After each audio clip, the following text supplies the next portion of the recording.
بسم اللہ الحمدللہ والصلاۃ والسلام علی رسول اللہ وعلی آلہ واصحابہ اجمعین اما بعد رب اشرح لی صدری ویسر لی امری واحلل عقدۃ من لسانی یفقہوا قولی۔ السلام علیکم ورحمۃ اللہ وبرکاتہ۔ سب سے پہلے میں آپ سب کی بہت زیادہ شکر گزار ہوں کہ آپ نے کل والا لیکچر اتنا پسند کیا، اور آپ میں سے کافی سارے ایسے لوگ ہیں جو واقعی قرآن پڑھنا چاہتے ہیں یا سیکھنا چاہتے ہیں۔ تو میں نے یہاں پہ یہ ڈیسائیڈ کیا ہے کہ ہم لوگ پارا 1 جو ہے یعنی کہ الف لام میم اس کو اسٹارٹ کریں گے، ٹھیک ہے؟ تو اگر آپ کو ان کیس ورڈ ٹو ورڈ ترجمہ نہ بھی سمجھ میں آئے، یا پھر جیسے آپ بہت مصروف ہیں، آپ کے پاس اگر ٹائم نہیں ہے، تو پھر آپ اس کو صرف ایز اے لیکچر دیکھ سکتے ہیں۔ مطلب صرف آپ اس کو پلے کریے اور پھر اس میں پڑھیے کم سے کم کہ آپ کے رب نے کیا اس میں کہا ہے اور آپ کے لیے کیا پیغام دیا ہے، ٹھیک ہے؟ اگر آپ نہیں بھی ترجمہ یاد کر سکتے تو ایٹ لیسٹ آپ اتنا تو ضرور کر سکتے ہیں۔ فار ایگزامپل جیسے کہ جب میں نے قرآن پڑھنا شروع کیا تھا تو ظاہر سی بات ہے کسی کے پاس اتنا فارغ ٹائم نہیں ہوتا، اور ہم تو ویسے بھی اتنے زیادہ مصروف رکھتے ہیں اپنے آپ کو آج کل کے دنوں میں، ہمیں بس دنیا کی دوڑ میں کیونکہ لگے رہنا ہے، تو کسی کے پاس اتنا فری ٹائم شروع میں شاید نہیں ہوتا کہ وہ اس کو اتنی اہمیت دے یا اتنا اس کے اوپر دھیان دے۔ تو میں کیا کرتی تھی، جب بھی جیسے میں کچن میں کام کر رہی ہوں، اگر میں کھانا بنا رہی ہوں، یا اگر میں ٹریول کر رہی ہوں، اگر میں سفر میں ہوں، تو میں ایئر پوڈس کان میں لگا کے اور پھر جو میری استاذہ ہیں ان کا لیکچر سنا کرتی تھی، اور پھر دھیرے دھیرے کر کے آپ کے اندر اپنے آپ وہ انٹرسٹ ڈیولپ ہونے لگے گا، جہاں پہ آپ اس کو پھر چھوڑ ہی نہیں پائیں گے، ٹھیک ہے؟ تو یہاں پہ شروعات میں کیا ہے کہ بس آپ کو ضرورت ہے ایک کنسسٹنسی بنانے کی، اپنے آپ کو مجبور کرنے کی کہ نہیں، مجھے دن بھر میں جو 24 گھنٹے ملے ہیں اللہ تعالیٰ کی طرف سے، اس میں سے ایٹ لیسٹ مجھے آدھا گھنٹہ اس کے لیے ڈیڈیکیٹ کرنا ہے۔ یہ جو لیکچر ہے یہ آپ اس کو 1.5 کی اسپیڈ پہ کر کے بھی دیکھ سکتے ہیں اگر آپ کے پاس بہت ہی کم ٹائم ہے تو، لیکن یہاں پہ بس آپ کو اتنی سی کوشش کرنی ہے کہ ایٹ لیسٹ یہ جو پارا ہم سٹارٹ کرنے جا رہے ہیں اس میں آپ ریگولر رہیں، اور پھر لاسٹ میں دیکھیے گا انشاءاللہ خود اللہ تعالیٰ آپ کے لیے آسانی فرما دے گا اور آپ کو اس میں بہت ہی زیادہ انٹرسٹ آنے لگے گا۔ تو شروعات میں دیکھیے، جب بھی آپ قرآن کھولتے ہیں یا جب بھی آپ ڈیسائیڈ کرتے ہیں کہ آپ کو قرآن پڑھنا ہے، تو شیطان سے یہ ہرگز برداشت نہیں ہے کہ آپ اپنے رب کا کلام کھولیں اور اس کو پڑھیں یا سمجھیں، کیونکہ وہ جانتا ہے کہ پھر آپ اللہ تعالیٰ کی رحمت کے سائے تلے آ جائیں گے، اللہ تعالیٰ اپنی رحمتوں سے آپ کو ڈھانپ لیں گے، اور پھر جو اس کی فضیلتیں ہیں وہ میں نے آپ کے ساتھ کل ڈسکس کی تھیں کہ جو لوگ قرآن پڑھتے ہیں ان کے لیے فرشتے اور اس دنیا میں جتنی بھی مخلوق ہیں سب کے سب اس کے لیے مغفرت کی دعائیں کرنے لگتے ہیں، تو شیطان کو ہرگز یہ برداشت نہیں ہو سکتا ہے، رائٹ؟ تو اسی لیے وہ آپ کے پیچھے پڑے گا، آپ کو فالتو کے کام یاد دلائے گا کہ تھوڑی دیر انسٹا چلا لو، تھوڑی دیر فیس بک چلا لو، واٹس ایپ چلا لو، کیا تم ادھر جوجھ رہے ہو، اور ویسے بھی تم کہاں پڑھ پاؤ گے، پورا اتنا لمبا کورس ہے یا کتنے دن لگیں گے پتہ نہیں۔ لیکن میں نے آپ کو کل بھی موٹیویٹ کیا تھا کہ آپ یہ مت سوچیے ابھی کہ ابھی کتنے دن لگیں گے یا کتنا ٹائم لگے گا، آپ بس اس کے ساتھ کنسسٹنٹ رہیے، اور بہت چھوٹا لیکچر رہے گا 30 منٹ کا، میں کوشش کروں گی کہ آدھے گھنٹے کا اس کو رکھیں، اور بس آدھے گھنٹے آپ کو کسی بھی طرح اس کو کور کرنا ہے، اور اس کے بعد انشاءاللہ اللہ تعالیٰ آپ کے لیے خود آسانی فرما دیں گے، ٹھیک ہے؟ ٹرسٹ میں اگر آپ اس لیکچر پہ آئے ہیں، اگر آپ نے لیکچر اوپن کیا ہے تو آپ اللہ تعالیٰ کی نظر میں ہیں، اور اللہ تعالیٰ آپ کو ڈیفینیٹلی ہدایت دینا چاہتا ہے، بس آپ کو یہاں پہ ضرورت ہے پہلا سٹیپ لینے کی۔ میرے ساتھ بھی جب ایسا ہوا تھا، جو میری لیکچرر ہیں جو پاکستان سے ہیں ان کو میں نے کبھی نہیں جانا تھا، نہ میں ان سے واقف تھی، نہ کسی نے ایکچولی مجھے ریکمینڈ کیا تھا ان کا کوئی لیکچر، لیکن بس ایسے ہی یوٹیوب کھولتے ایک ٹائم پہ وہ کلک ہوا، اور پھر اس کو پڑھا تو سمجھا اچھا ایسے ترجمہ بھی لوگ پڑھتے ہیں، مطلب کیا ورڈ ٹو ورڈ ایسے یاد بھی کرا جا سکتا ہے؟ تو پھر دھیرے کر کے میں نے ان کے چینل کو وزٹ کیا، اس میں بہت سارے لوگ ان کے اسٹوڈنٹ تھے، تو میں نے ان کو جوائن کیا، اس طرح سے پھر ایک اور استاذہ ملی مجھے پاکستان کی۔ تو اللہ تعالیٰ ذریعہ بناتا ہے، بس آپ کو یہاں پہ ضرورت ہے یقین کرنے کی، اس کے اوپر آپ اپنا ایفرٹ دکھائیے، باقی اللہ تعالیٰ خود اس میں برکت ڈال دے گا، خود آپ کو ہمت دے گا۔ بس یہاں پہ آپ شیطان سے اپنے آپ کو محفوظ رکھیے، اور اپنے آپ میں یہ عہد کریے کہ مجھے جو ہے پہلا پارا ایٹ لیسٹ کمپلیٹ کرنا ہے۔ تو یہاں پہ دونوں ہی طریقے ہیں، اگر آپ ورڈ ٹو ورڈ ترجمہ میرے ساتھ کرنا چاہتے ہیں یا میمورائز کرنا چاہتے ہیں تو آپ اس والی بک کو، یعنی اس جو اپلیکیشن ہے اس کو پلے اسٹور سے اپنے فون میں ڈاؤن لوڈ کر سکتے ہیں، کبھی بھی ٹریول کرتے ٹائم، سوتے ٹائم، یا کبھی آپ کے پاس تھوڑا بھی فری ٹائم ہے، جیسے 10 منٹ کا ٹائم ہے، تو آپ کھول کے اس کو ریوائز کر سکتے ہیں، ٹھیک ہے؟ باقی اگر آپ کے پاس نہیں ٹائم ہے تو پھر آپ رننگ ترجمہ کے طور پہ ایٹ لیسٹ ایک پارا میرے ساتھ کور کریے، تاکہ آپ کو پتہ تو چلے کہ آپ پڑھ کے آ رہے ہیں، یا پھر یہ آپ کے رب کا کلام ہے تو اس میں ایسی کیا خاص بات لکھی ہوئی ہے جو ہر انسان پہ پڑھنا لازمی ہے۔ تو چلیے پھر ہم لوگ انشاءاللہ آج سے اسٹارٹ کرتے ہیں اپنی جرنی، اور اللہ تعالیٰ ہمارے لیے اس میں ڈھیر ساری برکت ڈالے، اور اپنی رحمتوں کے سائے تلے ہمیشہ ہم کو سمیٹے رکھے اور کسی بھی شر کے بہکانے سے ہمیں ہمیشہ محفوظ رکھے۔ تو چلیے شروع کرتے ہیں۔ اس بک کے بارے میں نے کل آپ کو بتایا تھا، یہ بہت ہی اچھی کتاب ہے جو لوگ عربک ٹو ہندی سمجھنا چاہتے ہیں ان کے لیے۔ اور یہاں پہ ہم نے کل اس کی تھوڑی سی تفسیر پڑھی تھی سورہ الفاتحہ کی۔ یہ وہ سورہ ہے جو ہم روزانہ اپنی نمازوں میں پڑھتے ہیں، اور میں نے آپ کو بتایا تھا کہ فرض نمازوں کو اگر ہم دیکھیں تو صرف 17 بار ہم دن بھر میں اس کو پڑھتے ہیں، اور پھر بھی ہمیں نہیں پتہ ہوتا کہ ہم کیا مانگ رہے ہیں۔ تو آئی ہوپ کہ اب اس کا مطلب آپ کو سمجھ میں آیا ہوگا۔ اور سورہ الفاتحہ بہت ہی خوبصورت سورت ہے ویسے بھی۔ اچھا، اس میں کچھ باتیں تھیں جو میں نے آپ کو کل نہیں بتائی تھی، جیسے کہ سورہ الفاتحہ جو ہے یہ ایک مکی صورت ہے، ٹھیک ہے۔ اور یہاں پہ میں آپ کو پہلے ہی دن بتاتے چلوں کہ مکی اور مدنی صورت میں کیا ڈفرینس ہوتا ہے۔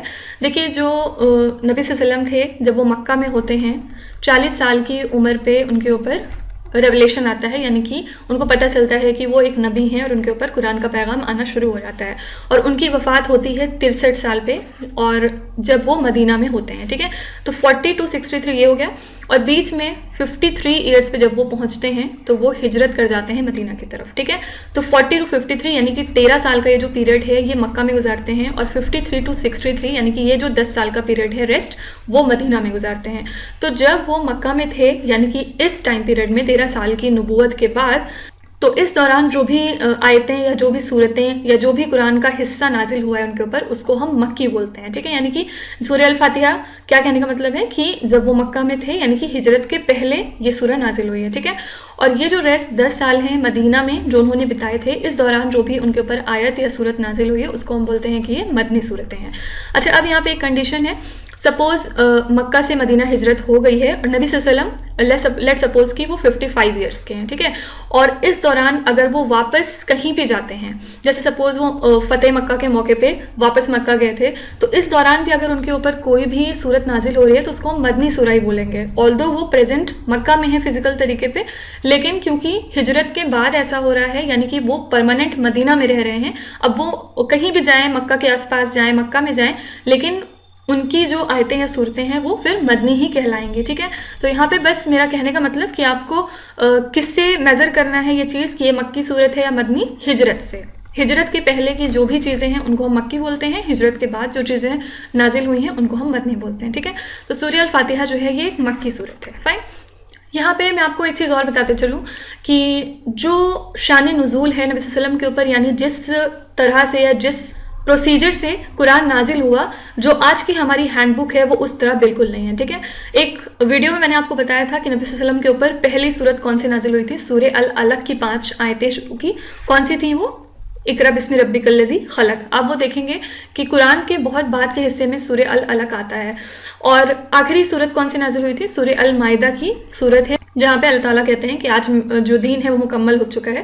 تو سورہ المائدہ کی وہ صورت ہے جو لاسٹ میں بالکل نازل ہوئی، اور آپ دیکھیں گے کہ سورہ المائدہ بہت پہلے آ جاتی ہے، لگ بھگ 6ویں پارے میں ہے، آئی گیس 6th اور 7th کا کچھ حصہ جو ہے وہ سورہ المائدہ کو کور کرتا ہے، ٹھیک ہے۔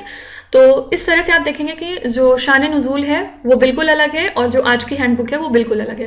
تو ایسا نہیں ہے کہ یہ جو ہینڈ بک ہے یہ کسی نے اپنے من سے بنائی ہے، بلکہ جب بھی کوئی آیت نازل ہوتی تھی تو نبی صلی اللہ علیہ وسلم جبرائیل علیہ السلام کے حکم سے یہ بتا دیتے تھے کہ فلانے حصے کو یا اس حصے کو کتاب کے کس جگہ پہ ایڈجسٹ کرنا ہے، کون سے سورے کے ساتھ ملانا ہے، کون سے پارے میں ڈالنا ہے، ٹھیک ہے۔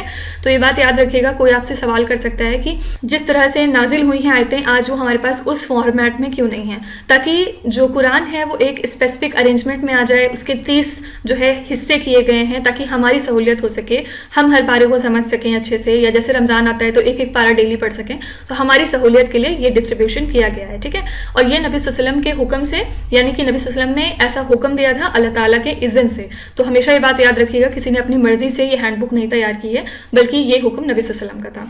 تو یہ جو پہلی ہماری سورہ تھی یہ ہم نے کمپلیٹ کر لی ہے، سورہ الفاتحہ، اور آج ہم شروع کریں گے سورہ البقرہ۔ سورہ البقرہ جو ہے یہ مدنی سورہ ہے۔ اب مجھے بتانے کی بار بار ضرورت نہیں پڑے گی آپ کو کہ مدنی کا مطلب کیا ہے، یعنی کہ ہجرت کے بعد سورہ البقرہ جو ہے وہ نازل ہوئی تھی، ٹھیک ہے۔